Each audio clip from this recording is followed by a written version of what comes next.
Peter with tidbits from the Word. I want to read somebody else's summation of some people's lives. And this is what he said. He said, place yourself among those who carry on their lives with passion. I do that. I carry on my life with passion. My life is a passionate life. Whatever I go after, I'm going after it passionately. And I'm going to seek out to do it to the best of my ability for what I know of it. And true learning will take place. If you will passionately go after what you're doing, true learning will take place. My wife has been the nursery worker in our church for 28 years. In 28 years, she has passionately gone after taking care of those children and doing things. I'm here to tell you, she is a perfectionist in it. She is perfect in it. She is good in that passion because she has procured a learning process that has helped those children and helped her to be the person she needs in the place that she is.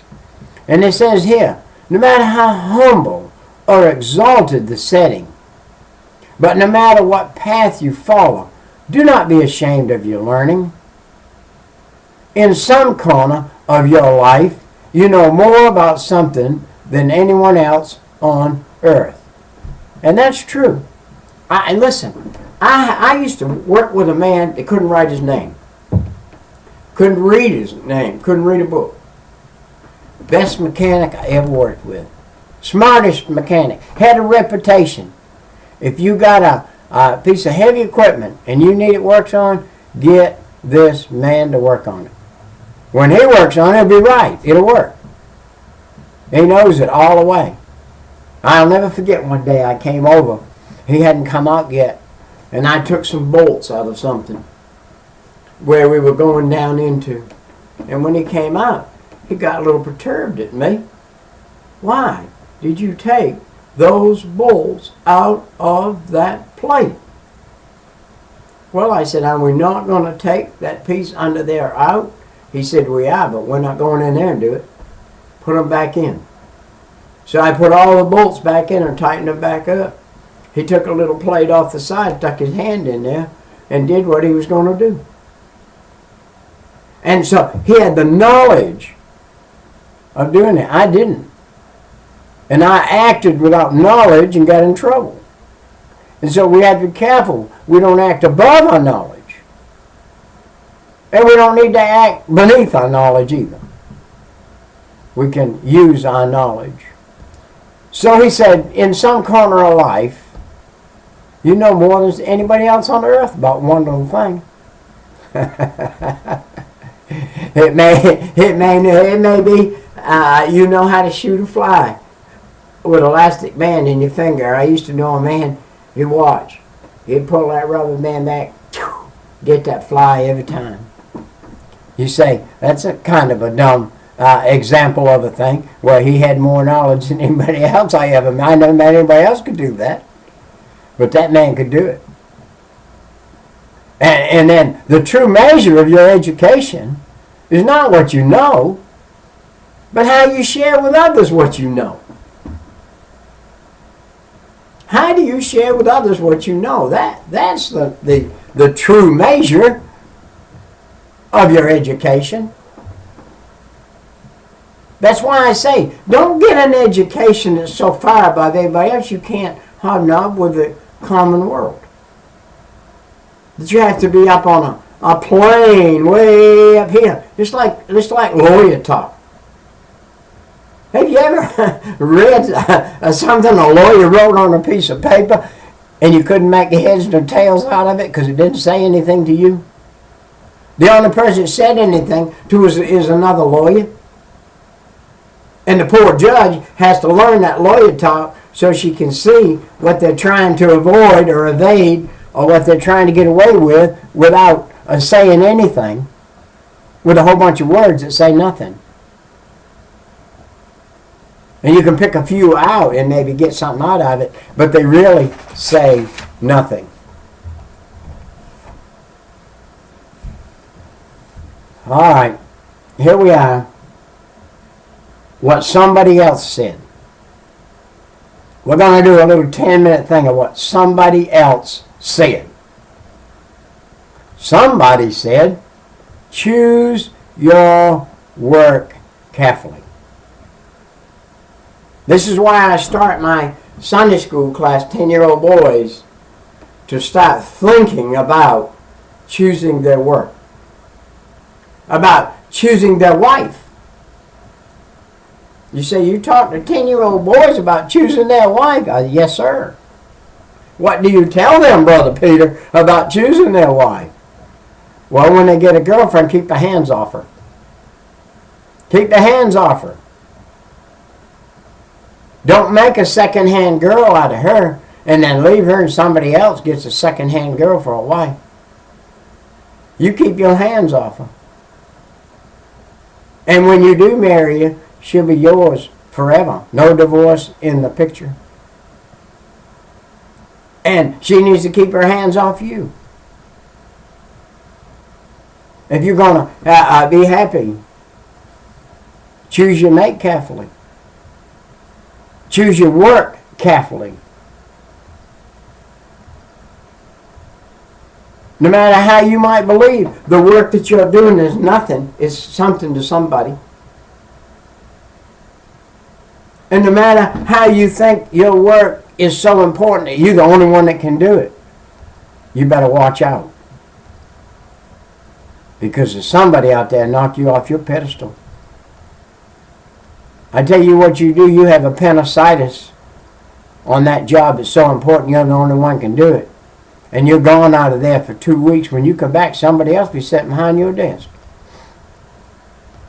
You say, not my desk, not my desk, not me. Well, get appendicitis and see. Get in a car wreck and lay in the hospital 2 weeks and see. It won't be 3 days. If they say you're going to be in the hospital 1 month curing, 3 days from then, there'll be somebody sitting at your desk. Choose your work carefully. Don't think more of yourself than you ought to. Don't make your work be the thing is where you just make money. You make your work where you're happy. I heard about a fellow one time worked Wall Street. And he kept saying to himself, I'm the most unhappy human being on earth. I'm making umpteen amounts of dollars and I'm an unhappy person there is. He went to school and got a truck driver's license and went to driving a truck, making a third of what he was making down there at Wall Street, and he's the happiest man on earth. Because he's doing something that makes him happy. You're better off driving a truck being happy than you are being in an office making $500,000 and being unhappy. The money ain't going to make you happy. And by the way, if you're making the $500,000, you're going to live on this plane up here, and you're going to spend every penny of it, just like if you were down here driving a truck and being happy. You're going to live on a plane down here, you may spend every bit of it, but you're just exactly the same as if when you were up here.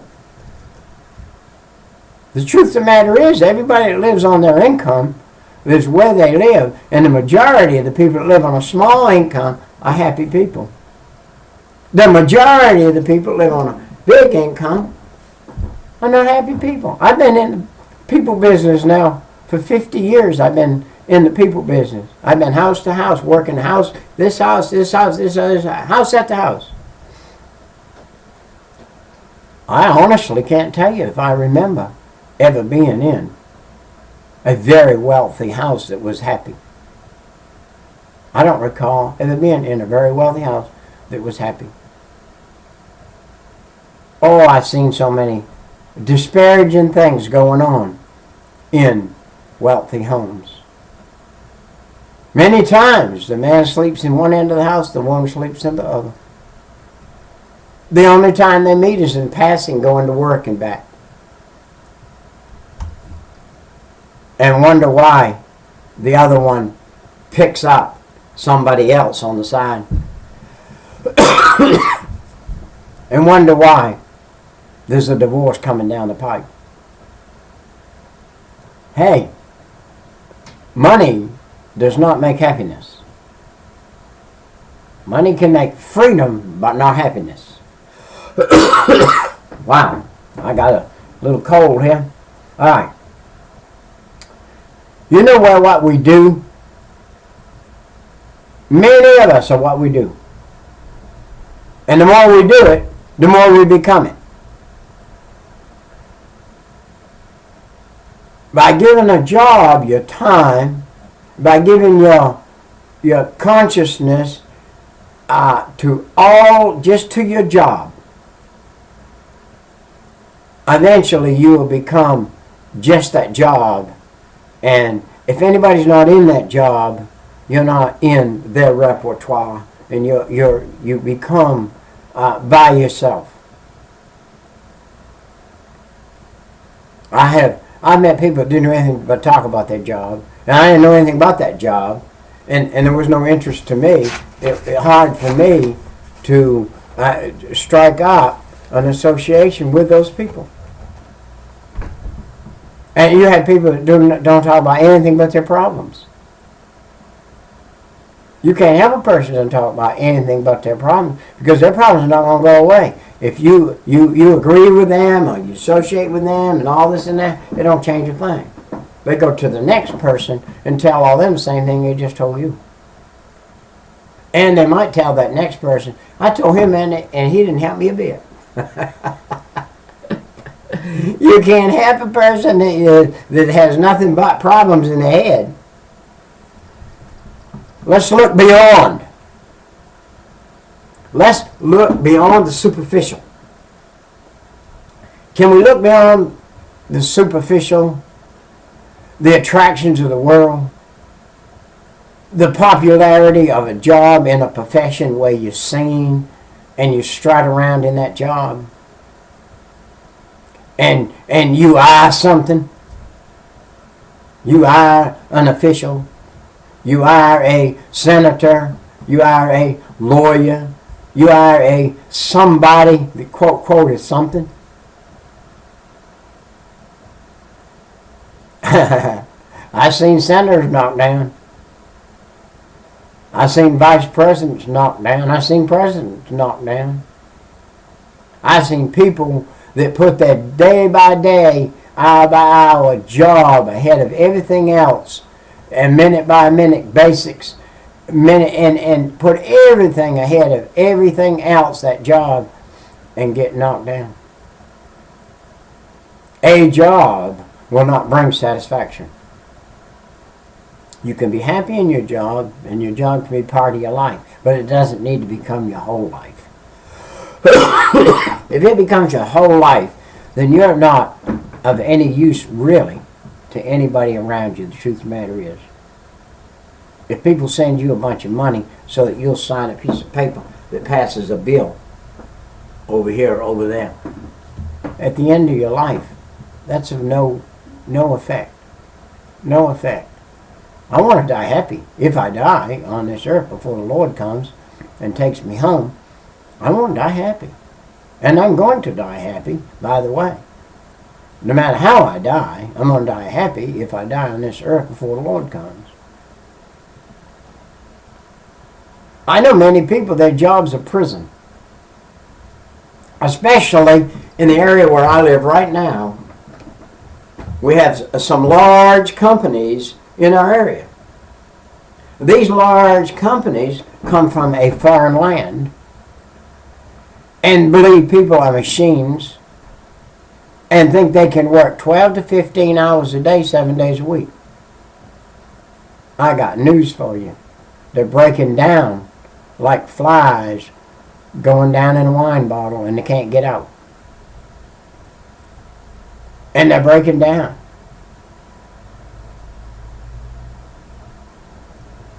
Your vocation should be a calling. Your vocation should not be a necessity that you have that vocation in order to be on a certain plane of life.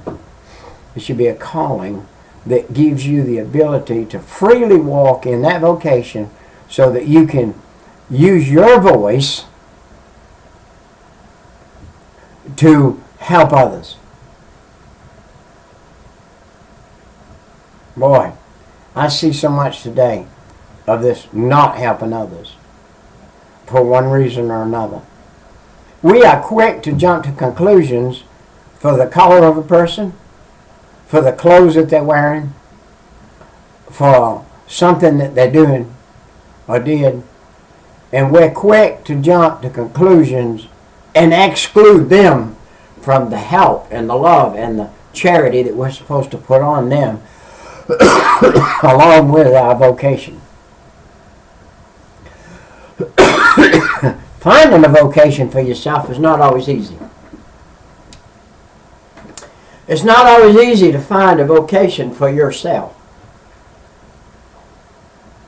If you first find the place in life to where you can connect with God and the Holy Spirit and say, Lord, you forgive me of my sin, come in my heart and save my soul. When you do that, then you've taken on a spiritual vocation along with your mental vocation and your work that you do. Now God can put you in a place to where you can be happy in your vocation and you can help others. Boy, you got to know what fits. You got to learn what fits in your life for you to be a successful person in yourself.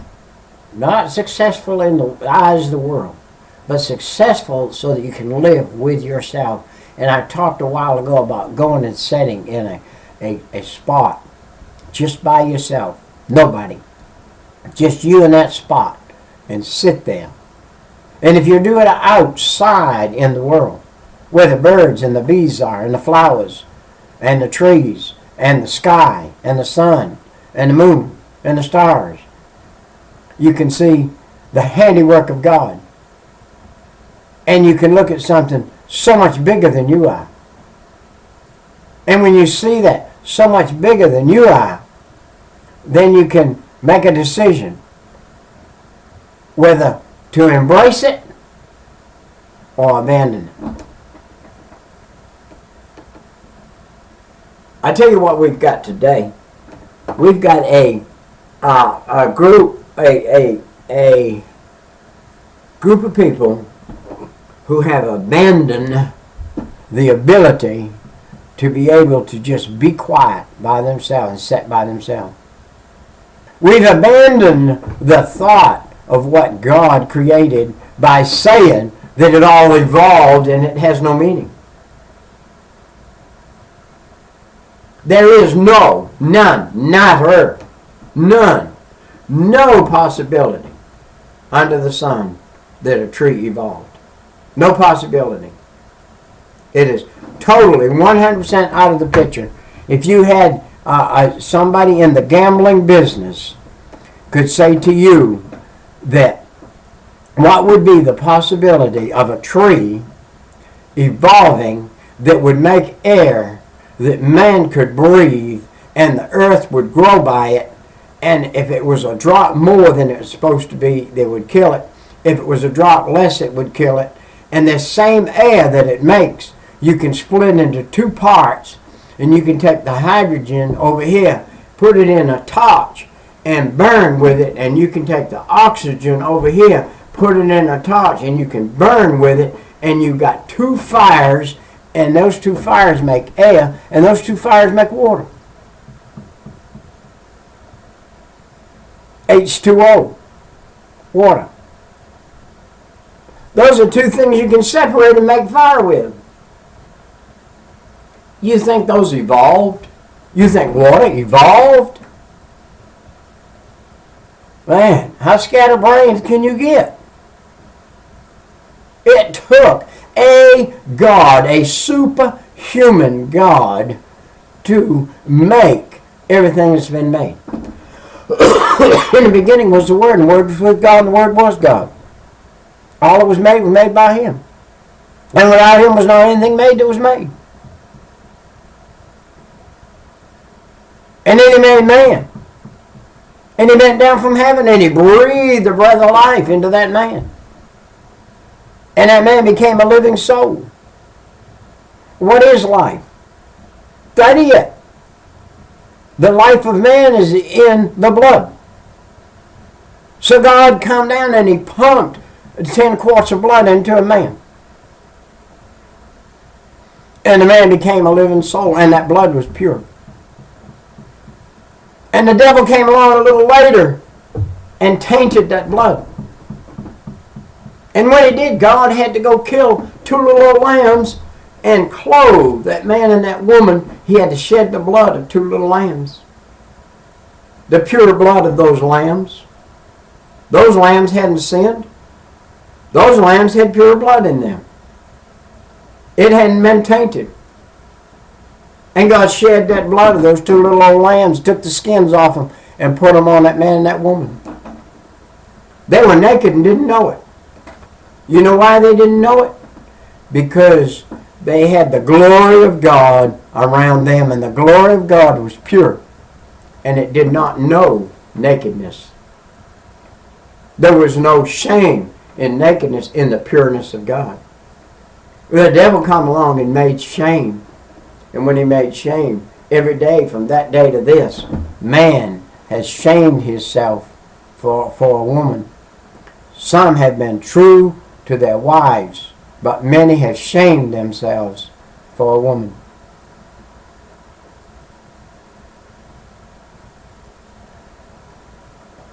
I don't know where I was when I got off over here, but I'm going to tell you this. God's plan for this earth is still God's plan for this earth. It hasn't changed. Man has changed. Man has abandoned God. Man has said things involved. Man has said that we came from a monkey. What stupidity. What stupidity. You could take a hammer and chisel and you couldn't change the skull of a monkey to be the skull the same as of a man. You can do anything you want to that monkey and you can't turn him into a man.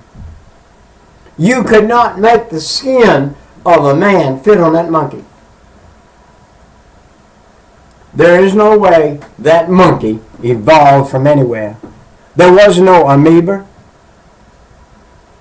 There was no amoeba that started this whole system. God said over there in Genesis, on that first day he made the heaven and the earth. And he said that he put the fish in the sea. He put the fowls in the air. And it said that he did it all. He planted the trees.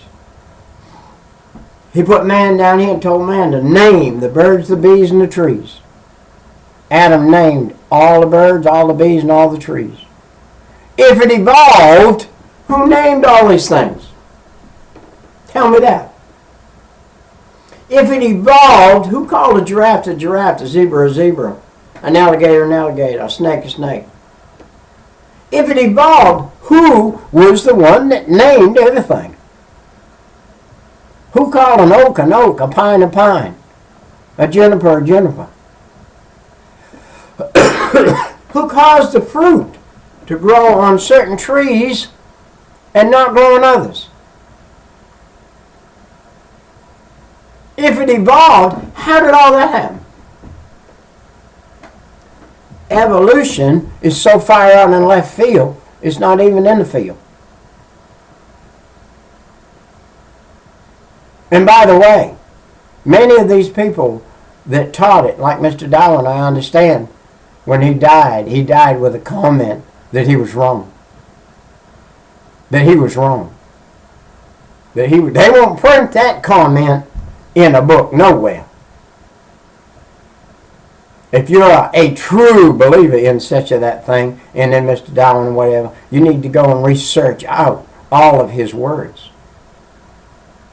All the words he said till the day he died, and find out what his thinking was at the end of the road. When he came down to death's door, what he thought. It's not a good word, stupid. Abruptly stupid is not a good word, but it is a stupid thought to think that this eyeball evolved. This eyeball that I can back up and still see the same. I can turn around and look 100 feet over there the same. This eyeball, they cannot make one to work like it. All the human smarts of a human being and computer can't make an eyeball to work like this eyeball. They can't do it. Oh, they've come close to making some things, but those things they've come close to making is coming close, and close only counts in horseshoes and hanging aids. Horseshoes and hanging aids, the only place that close counts. We need to make our vocations fit our lives to fit our vocations. We need God mingled in with our vocations that we have to make a living. God designed it so man would go out and work by the sweat of his face, and it says in over there that Adam was to go out and by the sweat of his face he was to till the garden. And we ought to, by the sweat of our face, till our gardens, to work our work, whatever it is, and to put food on the table and to feed a family. The Bible said a man that does not feed his family is worse than an infidel. If you are living today watching this and you're living on the government, feeding your family, you are worse than an infidel. You need to get off from that. I try my best to direct people away from that. Away from that. You know, I could want to be a man that could blow trumpet better than any man in the world. I could want to be that all my life, and it never's going to happen because I don't even know how to blow a trumpet. So there's a lot of people that want to be things, and I hear them say that. Yet they haven't started out on that road. I teach my 10-year-old boys that. I asked them the other day, I said, what do you want to be when you get older? And that one boy said he wanted to be an architect. And I said, well, if you want to be an architect, you need to start right now, today. Your vanishing point needs to be here today. Take a piece of paper and put a dot in the middle of it down there. And put your lines up to the corners from that vanishing point. And then fill in those lines. What you want to do toward being an architect. If you're 10 now and you want to be an architect, by the time you're 20, you ought to be one. And if you want to be one, you ought to be one by the time you're 20. The only way you can do that is start now. So we've got to get our hearts, our heads, our desires, and our everything on the job. Make sure our vocation's right for our life. We need to get everything together and give life meaning 7 days a week, 365 days a year until we die. We need to have such a meaningful life that other people would want it. Would say, I would love to have the peace of mind that he has. I would love to have what in my vocation, what he has in his vocation. They may not do the same thing I do, but they have the same thing in their life. Are you helping others? Are you helping others? If you're not helping others, you're not helping yourself. If you want to help yourself with peace of mind and joy in life and living, you've got to help others. Step out, my friend, today and start helping others. Check your own salvation out with fear and trembling. Make sure you're saved. Check your own Bible out and start reading it. Find a church to go to and worship 3 times a week. Sunday school and church in the morning, Sunday morning, church at night, church on Wednesday. Get in, eat 3 spiritual meals a week. Start tithing. 10 cents out of every dollar that you make belongs to a church. Find the church that God's going to put you in and get in that church and start tithing. God will bless that tithing. He'll give you more back than you ever put out. I guarantee it. I'll see you next time. So Brother Peter with tidbits from the Word. Bye-bye.